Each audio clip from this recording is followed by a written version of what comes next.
Hi friends, இன்றைக்கி Sunday special. எங்கள் வீட்டில் என்ன சமையல்னு பார்க்கலாம். சிக்கன் பிரியாணி செஞ்சுருக்கேன், கொஞ்சமாக குழம்பு, சாதம், நண்டு ரசம் வச்சுருக்கேன், நண்டு மசாலா, குட்டீஸ்க்கு வந்து காரம் இல்லாமல் பிரியாணி, நண்டு மசாலா, சிக்கன் 65, எக்கு வச்சுருக்கேன். நண்டு மசாலா எப்படி செய்கிறதுன்னு பார்க்கலாம். மிக்ஸி ஜாரில் 1.5 ஸ்பூன் மிளகு, 1/2 ஸ்பூன் சோம்பு, 1/2 ஸ்பூன் ஜீரகம் சேர்த்து அரைச்சி எடுத்துக்கலாம். இப்போ ஒரு கடாயில் 3 ஸ்பூன் எண்ணெய் சேர்த்துட்டு எண்ணெய் காஞ்சதுக்கப்புறமா 1/2 ஸ்பூன் சோம்பு சேர்த்துருக்கேன். சோம்பு பொரிஞ்சதும் 10 பல் பூண்டு, கருவேப்பிலை, 10 சின்ன வெங்காயத்தை கட் பண்ணிவிட்டு சேர்த்துருக்கேன். வெங்காயம் வதங்கினதுக்கு அப்புறமா இது கூட 2 தக்காளி பழத்தை கட் பண்ணிவிட்டு சேர்த்துக்கலாம். தக்காளி மசிஞ்சதும் கொஞ்சமாக மஞ்சள் தூள், 1 ஸ்பூன் மல்லித்தூள், 1 ஸ்பூன் மிளகாய் தூள் சேர்த்து மிக்ஸ் பண்ணிவிட்டு க்ளீன் பண்ணி வச்சுருக்க நண்டு மசாலாவோட நல்லா மிக்ஸ் பண்ணிக்கலாம்.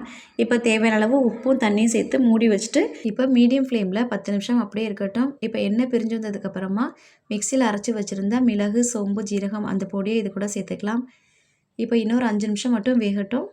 அவ்வளோதான், நண்டு மசாலா வந்து ரெடி ஆகிடுச்சு. ஓகே ஃப்ரெண்ட்ஸ், பாய்.